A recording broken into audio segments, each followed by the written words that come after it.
another episode of Pedagogy Pods. We are back here discussing a very important charter. In fact, today what we have on mind is a word that would resonate with each of you, and I'm sure each of you will have a piece of takeaway from today's session. So we are talking about kindness today. Yes, kindling kindness in students is what we are talking about, not just students, actually the whole community. And how are we going to take this forward? Let's hear thoughts from Meenakshi and Jyoti on that as well. Okay, kindness should be a way of life. It should not be only be taught. It should be a practice in everyday lives of students. And I think teachers must practice themselves first, and students should be encouraged to do that.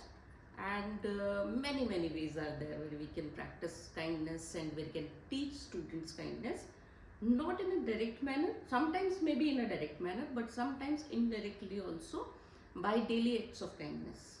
So I will pick that from like what you said, like teacher has to practice kindness. That's very important, rather than just, obviously we have to teach them also, but once the students are imbibing you day in day out, they're looking at you, so they're also learning without you realizing that they are looking at you and seeing how you're talking, how you're dealing with different students, how you're dealing with other teachers. So teacher has to be very kind in her behavior, like with students, with other fellow teachers.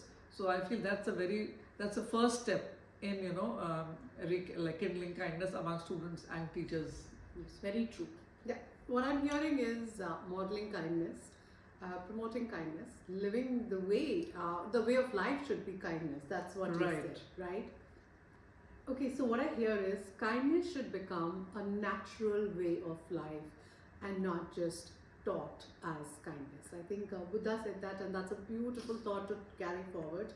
And what I also heard from you, Meenakshi, is daily acts of kindness. Yeah. So, it's always been a debate that shouldn't these be like a part of our system? Should we really pause to teach? And I think in our practice, what we've always found is that in such juxtaposition, we normally would rely on a place where let's try both. So, here's something that you could actually try. You could actually look at kindness being taught in an intentional manner and also recognizing the random acts of kindness, right?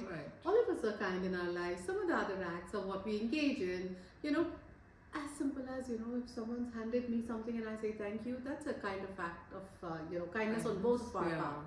But we don't really realize that we've been kind. So bringing kindness to cognition is something that we could do by in multiple ways. One of the ways that worked in my class was we used to have this board and we used to divide this into random acts of kindness and intentional acts of kindness. And we used to invite students to post anything if they feel that they have been kind to somebody or somebody's been kind to them. Write it on a post-it, put it up on the board. Or if you observe somebody else being kind to someone else, recognize, pause to mention that this happened and put it up on the board. So those were our random acts of kindness. I'll move gradually towards other things also. But I think there's loads that you all have done in your classes. I would love for you also to bring those up. I feel, what I used to do is like, every day morning as a teacher, you should start your day with few words about kindness. Initially when you start talking about it, because it just, when you're repeating every day, you're revisiting it, it really helps them, it just stays with them in their minds.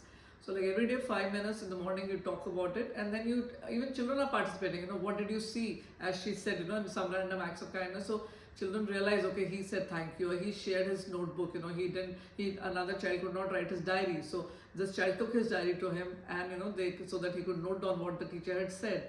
Or something like child was not feeling well on the playground, and I took him to the medical room, him or her, so that he could be attended to. So these are some random acts of kindness which children should also believe in, acknowledge, believe in, so that they are also, and we should appreciate them, so that they also know this is something we need to really do and take it up, in a better way. It's so beautiful when someone says something like that to you, you start believing in it. So it's more of, hearing it many times, to have believed it, to have made it a way of life, or this is my demeanor, I am a kind person. So to say something to them, they start believing it, and that's what we're looking at. Actually, making it part of a curriculum is also a good idea. Mm. Actually, in Hindi language, we have many chapters which shows kindness, and then we ask students to share their experiences, how they helped some animal who was lying on the road, or and they were so this thing. They all want to share different experiences. How did they help an old person, or they helped some dog who was injured on the road? And these things, when they share together, it becomes a environment of the class. You're so right, Meenakshi. When you talk about environment of the class, I think in language classes we always promoted this. Whenever you see a context, and normally our language chapters will have a value or a message to carry back. So we used to reflect on that and say, connect it to yourself to see, have you ever been in a similar situation, or have you ever practiced this value ever, like kindness ever in your life, and acknowledge that and share that with others. How have you been kind? Think about your parents being kind to you, your mother waking up in the morning, packing everything, sending you off.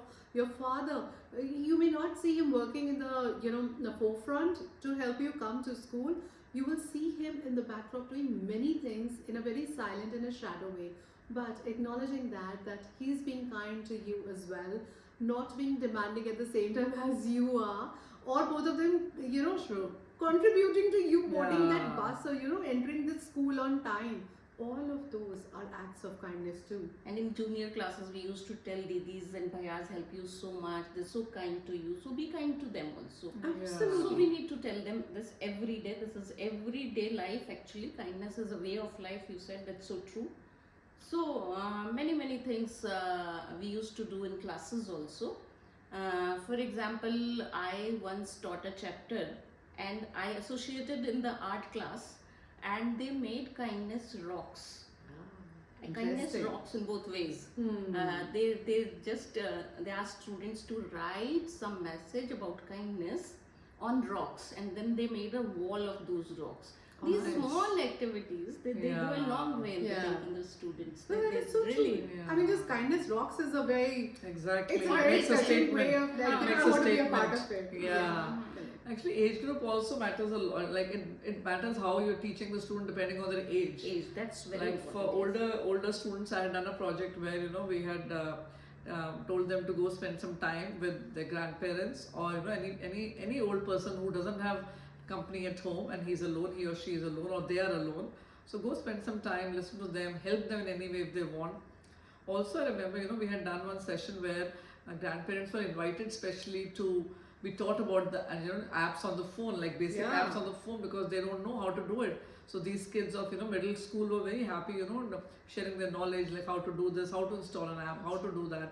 So it was this again a random. It's not a random. It's planned kindness.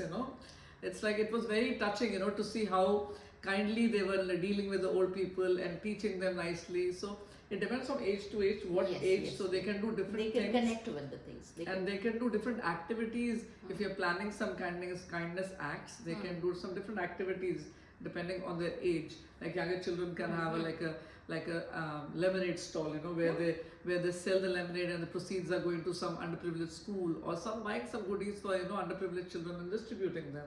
You remember, Meenakshi, we used to have a bake sale Yes. in Shriram school.